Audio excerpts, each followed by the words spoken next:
Hello, सभी को नमस्ते। सुमित्रा लॉ क्लासेस में आप सभी का स्वागत है। दोस्तों, आज हम जिस टॉपिक पे बात करने वाले हैं वो है इंडियन कॉन्ट्रैक्ट एक्ट का पार्ट 1। ठीक है।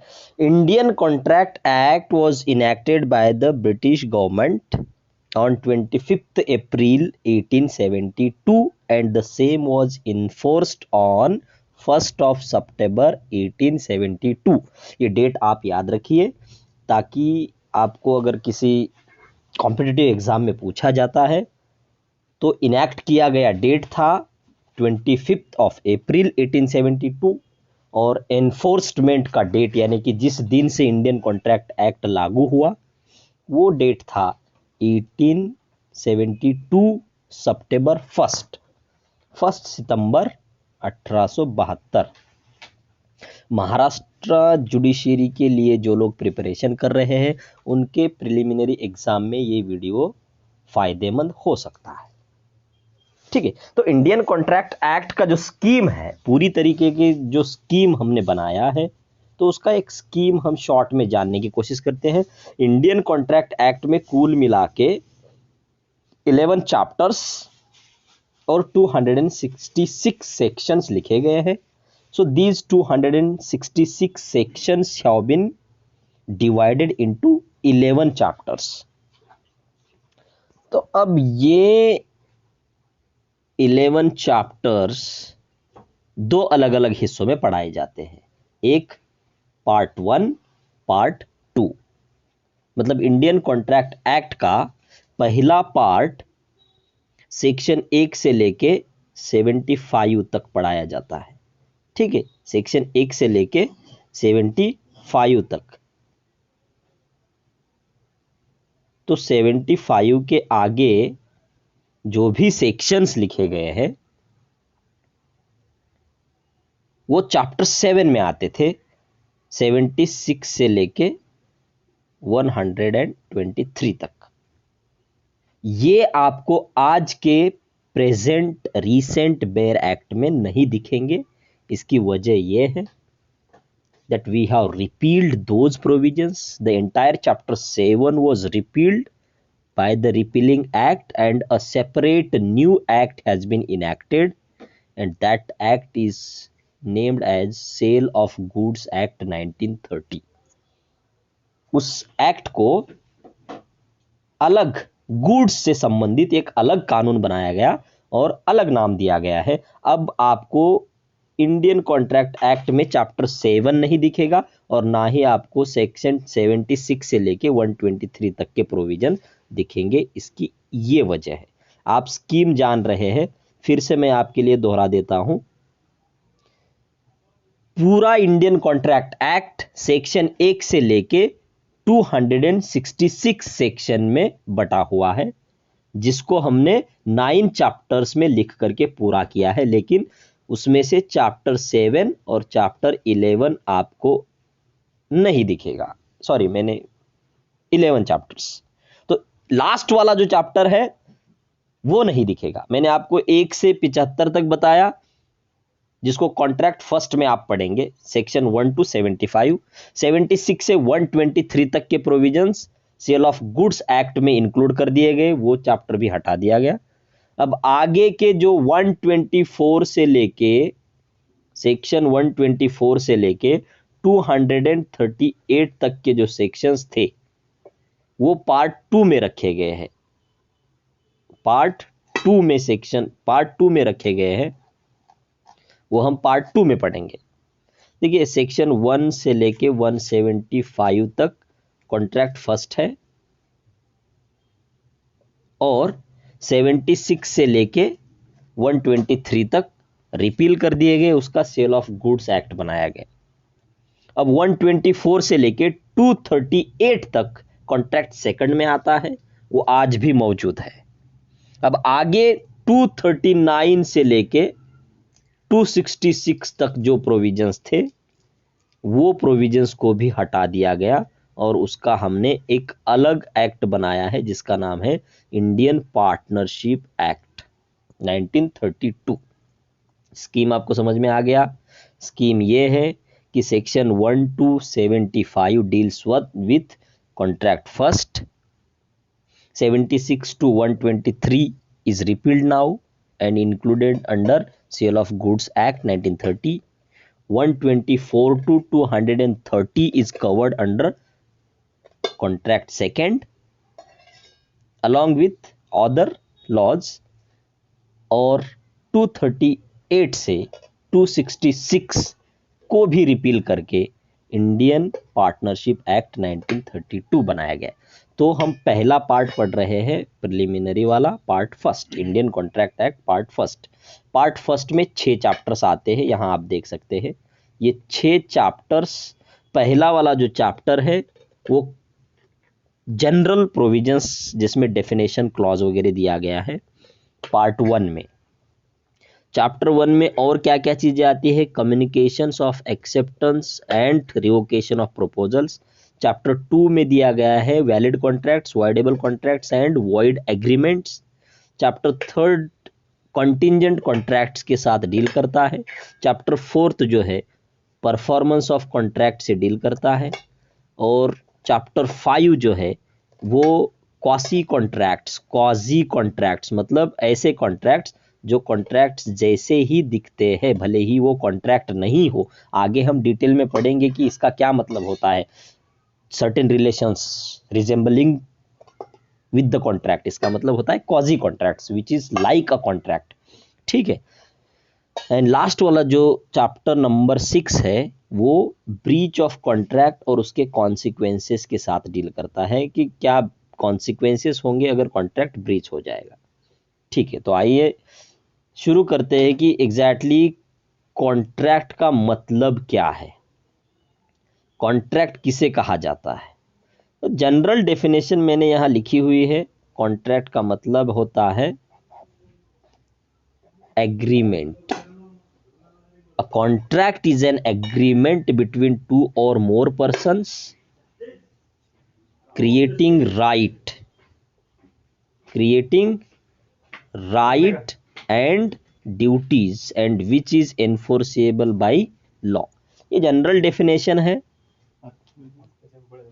कानूनन जो डेफिनेशन आपको इंडियन कॉन्ट्रैक्ट एक्ट में जो डेफिनेशन दी गई है वो डेफिनेशन आपको section 2H of the Indian contract act में मिल जाएगी। सेक्शन 2 सबसेक्शन H, कॉन्ट्रैक्ट शब्द का मतलब डिफाइन किया गया है। Contract is an agreement enforceable by law. General definition देखिए आप, जनरल डेफिनेशन कुछ ज्ञानी पंडितों ने भी डेफिनेशन दी है, जैसे पोलाक, सलमंड, सर विलियम अनसन। इनमें से मुझे सलमंड की डेफिनेशन अच्छी लगती है, तो थोड़ा सलमंड की डेफिनेशन पे हम बात करेंगे। सलमंड के अनुसार कॉन्ट्रैक्ट एक एग्रीमेंट होता है which creates and defines obligations between 2 or more persons, between 2 or more persons, 2 या 2 से ज्यादा लोगों के बीच कोई ऑब्लिगेशंस क्रिएट करने वाला एग्रीमेंट अगर बनाया गया है तो उसे कॉन्ट्रैक्ट कहा जाता है। जनरल कॉन्ट्रैक्ट क्या है, तो कॉन्ट्रैक्ट एक एग्रीमेंट है। सलमंड के अनुसार, सलमंड एक जूरिस्ट है, तो सलमंड के अनुसार कॉन्ट्रैक्ट एक एग्रीमेंट होता है जो कि ऑब्लिगेशंस तय करता है। ये ऑब्लिगेशंस क्या होते हैं, ऑब्लिगेशन का मतलब होता है बिटवीन 2 पार्टीज। ऑब्लिगेशन का मतलब होता है ड्यूटीज। ऑब्लिगेशन का मतलब होता है ड्यूटीज। 2 या 2 से ज्यादा लोगों के बीच राइट्स या ड्यूटीज क्रिएट करने वाला कोई एग्रीमेंट अगर बनाया गया है तो उसे कॉन्ट्रैक्ट कहते हैं। ये जनरल डेफिनेशन थी, सलमन इन्होंने जो दिया था। अब लीगल डेफिनेशन इसका कहां दिया है, देखिए ये generally what is an agreement, what is contract, contract is an agreement defining the obligation between 2 or more parties, generally ये कहा गया है। लेकिन कानूनन तरीके से लीगल डेफिनेशन हम सेक्शन 2H में पढ़ेंगे। सेक्शन 2H में कहा गया है contract is an agreement enforceable by law. Contract एक एग्रीमेंट है, इसमें कोई डाउट नहीं है, जो ऊपर आपने डेफिनेशन में भी पढ़ा, जनरल डेफिनेशन में भी यही दिया हुआ है कि कॉन्ट्रैक्ट एक एग्रीमेंट है दो लोगों के बीच। लेकिन इंडियन कॉन्ट्रैक्ट एक्ट का डेफिनेशन कहता है कि legal enforceable by law. Contract is an agreement enforceable by law. So contract agreement है, लेकिन वो एग्रीमेंट लीगली एनफोर्सिएबल होना चाहिए। अब ये लीगल एनफोर्सिएबल क्या होता है, what makes an agreement legally enforceable, ये सेक्शन 10 में हम पढ़ेंगे। क्या क्या इसेंशियल एलिमेंट्स आते हैं, कौन सा एग्रीमेंट कॉन्ट्रैक्ट बन जाता है, कौन सा एग्रीमेंट कॉन्ट्रैक्ट नहीं बनता, क्योंकि all contracts are agreements but all agreements are not contract, section 10 में कहा गया है। इसके पहले हम ये जान लेते हैं कि कॉन्ट्रैक्ट मतलब क्या है। So contract is an agreement, contract एक एग्रीमेंट है। तो एग्रीमेंट क्या है, तो एग्रीमेंट सेक्शन 2 सबसेक्शन ई में डिफाइन किया गया है। What is an agreement, agreement means every promise and every set of promises forming the consideration for each other, every promise and every set of promises forming the consideration for each other। इसका क्या मतलब हुआ, agreement means एक promise की जा रही है, वादा किया जा रहा है। एग्रीमेंट सेक्शन 2E में डिफाइन किया गया है, सेक्शन 2E में एग्रीमेंट डिफाइन किया गया है, जो कहता है agreement means every promise and every set of promises forming the consideration for each other, एक दूसरे के लिए जो भी कंसिडरेशन फॉर्म करते हो, ऐसे वचन, ऐसी प्रॉमिसेस, ऐसा वादा जिसमें मैं आपको कुछ दूंगा उसके बदले में आप मुझे कुछ देंगे। जैसे कि मैं अपनी मोटरसाइकिल आपको बेच रहा हूं, उसके बदले में आप मुझे 20,000 रुपए देंगे। ये हो गया एक दूसरे के प्रति वादा, एक दूसरे के प्रति हम कुछ लेन देन कर रहे हैं। उसको आगे कॉन्ट्रैक्ट में कंसिडरेशन कहा गया है, ये भी हम पढ़ेंगे। लेकिन एग्रीमेंट मतलब प्रॉमिस है, ये वादा है, एक दूसरे को जो किया गया वो वादा है। ठीक है, जब एग्रीमेंट कॉन्ट्रैक्ट एग्रीमेंट है तो एग्रीमेंट क्या है, एग्रीमेंट प्रॉमिस है।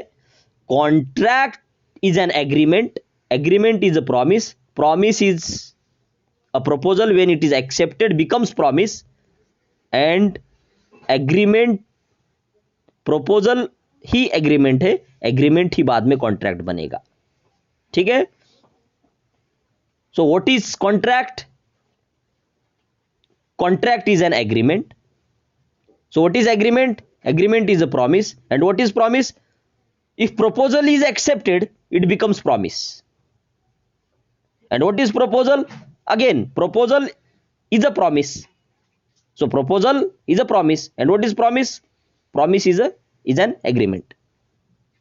so what is agreement, if agreement is enforceable by law, that is contract। contract is agreement, agreement is promise, जो कि proposal accept करने पर promise बनता है,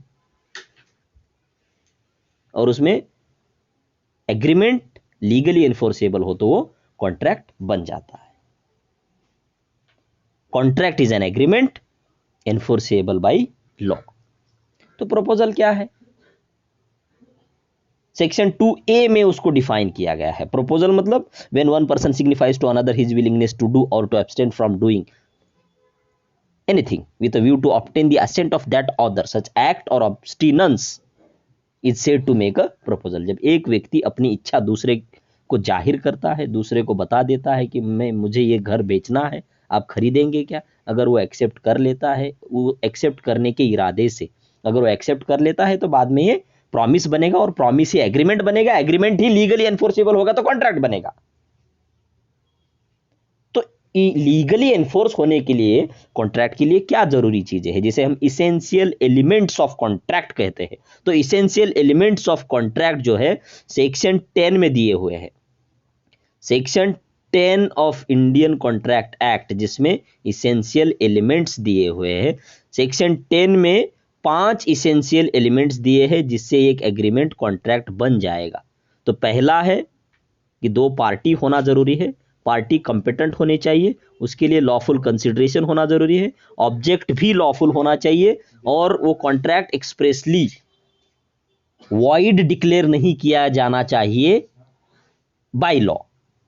इसके अलावा 5 और एलिमेंट्स है, 5 और एलिमेंट्स। ये एलिमेंट्स तो आपने जो पढ़े वो तो इंडियन कॉन्ट्रैक्ट एक्ट में दिए ही है।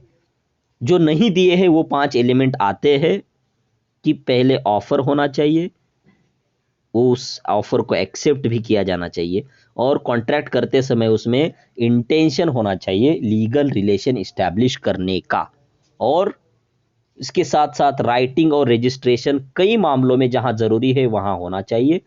रजिस्ट्रेशन नहीं होता है तो वो कॉन्ट्रैक्ट नहीं होता है। एग्जाम्पल के तौर पे आपको मैं बता दूं कि सेल, प्रॉपर्टी का अगर सेल हो रहा है तो सेल को रजिस्टर करना जरूरी होता है, उसमें सर्टेनिटी होनी चाहिए। अनिश्चित अगर होता है तो वो कॉन्ट्रैक्ट वैलिड नहीं होगा, और वो कॉन्ट्रैक्ट पॉसिबल होना चाहिए परफॉर्म करने के लिए। नहीं तो आप बोलेंगे कि आप मुझे ताजमहल बेच दो, मैं आपको 20,000 रुपये, 5 लाख रुपए, 2 करोड़ रुपए, 20 करोड़ रुपए दूंगा, तो ताजमहल तो कभी खरीदा नहीं जा सकता क्योंकि वो स्टेट की प्रॉपर्टी है। ये हुए इसेंशियल एलिमेंट्स ऑफ कॉन्ट्रैक्ट। अब इनको वन बाय वन हम डिस्कस करेंगे। ठीक है, मिलते हैं अगले वीडियो में। Thank you.